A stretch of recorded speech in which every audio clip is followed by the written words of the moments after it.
अब हम बात करते हैं कुछ शगुन और अपशगुन के बारे में।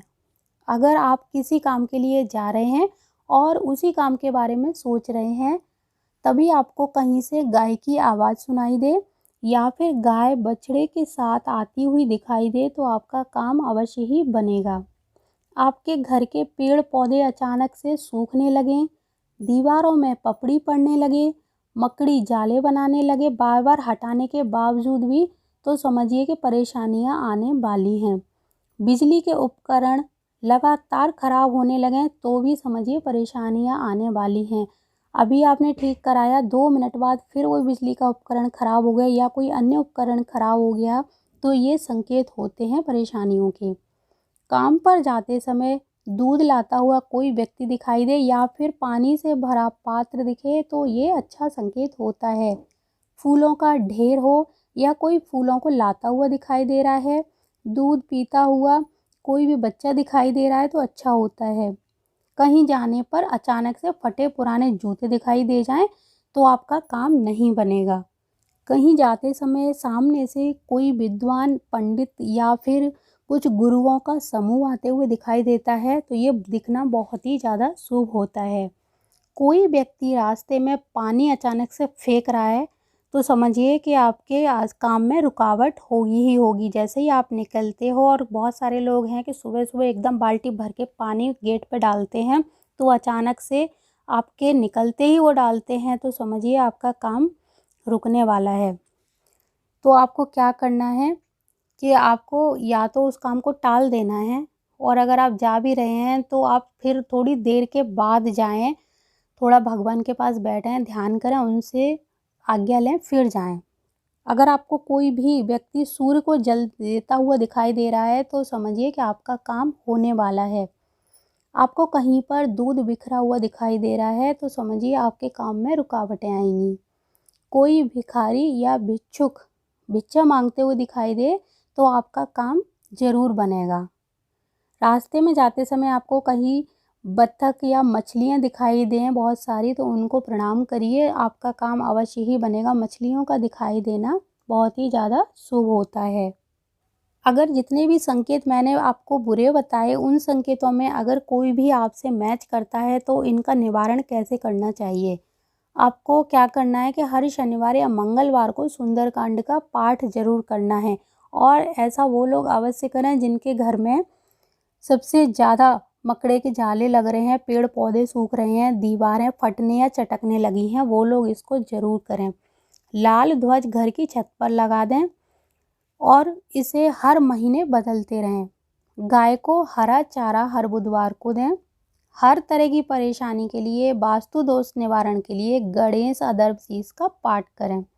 अगर आपका कर्जा बहुत बढ़ गया है, तो गजेंद्र मोक्ष का पाठ करें, इससे बहुत लाभ होगा। आदित्य हृदय स्रोत का पाठ करने से जीवन में बहुत ज़्यादा खुशहाली आती है।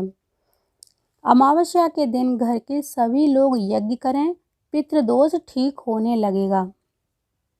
अगर आपके ऊपर कर्जा बहुत ज़्यादा बढ़ गया है और आप उसको उतारना चाह रहे हैं, लेकिन आपको कहीं से भी इनकम का स्रोत नहीं मिल रहा है, आप परेशान हैं कि कर्जा कैसे उतरेगा, तब आप ये एक उपाय है, इसको करके देखिए। अगर पूरी श्रद्धा और भक्ति से आपने ये उपाय किया, तो मुझे पूरी उम्मीद है आपका कर्जा शीघ्र ही उतरने लगेगा और आपको रास्ते भी मिल जाएंगे। आपको क्या करना है, 21 मंगलवार के दिन शुक्ल पक्ष के मंगल से शुरू करें। सारी बात अच्छे से समझिए, बाद में आप पूछना नहीं। 21 मंगलवार शुक्ल पक्ष के मंगल से शुरू करना है, बाकी हर मंगलवार को लगातार ही करना है। किसी भी मंगलवार से शुरू करिए और रेगुलर हर मंगलवार को लगातार 21 मंगलवार तक 9 मुखी दिए में, यानी एक दीपक आप बनाओ, या तो आटे का बनाओ या बड़ा दीपक लेके आओ, उसमें 9 बातियां डालो और उसमें चमेली के तेल को भर दो। चमेली का तेल भरकर वह दिया हनुमान जी के सामने जलाना है, और पूर्ण श्रद्धा भाव से हनुमान चालीसा का 1 बार, 3 बार, 5 बार, जितना अगर आप पढ़ सकते हो उतना वहाँ पे हनुमान चालीसा पढ़ें। या फिर इसके अलावा हनुमान जी का कोई भी मंत्र है उसकी एक माला करें, रुद्राक्ष की माला से किसी भी हनुमान मंत्र का जाप करें।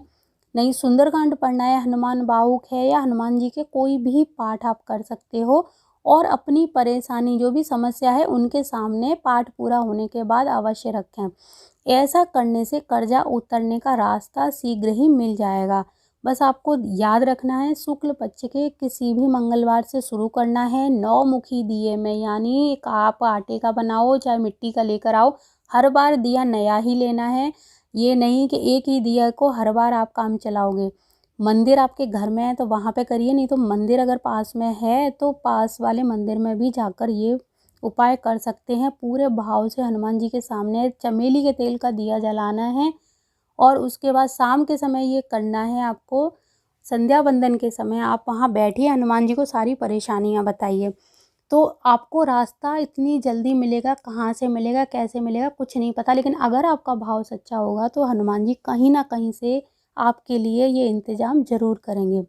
जो लोग सरकारी नौकरी पाने की इच्छा रखते हैं और वो इसके लिए प्रोसेस भी कर रहे हैं, तैयारी भी कर रहे हैं, तो वो लोग प्याऊ लगवाएं या हैंडपम्प लगवाएं, और वो भी अपने जहाँ पर उनका जन्म हुआ है, यानी जहाँ जिस शहर में आप पैदा हुए हो उस शहर में पानी की व्यवस्था करवाएंगे, तो आपका सरकारी नौकरी का जो योग है वो प्रबल होने लगेगा। अगर सरकारी नहीं भी मिलती है तो सेमी सरकारी मिलेगी, लेकिन आप पूरी श्रद्धा से पानी का ऐसा कोई स्रोत बनवाओ जो आजीवन लोगों को उससे लाभ मिले। जहाँ पर पानी की बिल्कुल भी सुविधा नहीं है उस एरिया में लगवाना है, लेकिन लगवाना आपको अपने उसी जगह, पैतृक जगह जहाँ आप पैदा हुए हो वहाँ पे लगवाइए। वहाँ कोई एरिया पता करिए कहाँ पर है जहाँ पानी की बहुत ज़्यादा किल्लत है, तो वहाँ पर आप ये उपाय करके देखिए। इससे सरकारी नौकरी के जो योग हैं वो बनने लगते हैं। और जीवन की सारी परेशानियों को दूर करने के लिए गणेश अथर्वशीष का पाठ करना शुरू कर दें। पूरे भाव के साथ आपके जीवन में कभी कोई परेशानी नहीं रहेगी, कभी कोई दुख नहीं आएगा। गणपति जी के सामने ये पाठ लगातार करिए। एक बात और आपको याद रखनी है, जब भी कोई पूजा से संबंधित नया काम आप करने जा रहे हो, कोई पाठ या व्रत करने जा रहे हो, तो हमेशा शुक्ल पक्ष के उसी दिन से उठाना है। मंगलवार का दिन हनुमान जी का है, तो हनुमान जी का कोई भी व्रत रख रहे हो तो शुक्ल पक्ष के मंगलवार से करिए, या माता का कोई भी पूजा व्रत कर रहे हो वो भी शुक्ल पक्ष से ही करनी है। बस ये छोटी छोटी बातें आप याद रखोगे तो आपको जीवन में बड़े बड़े संकटों से छुटकारा मिलना शुरू हो जाएगा।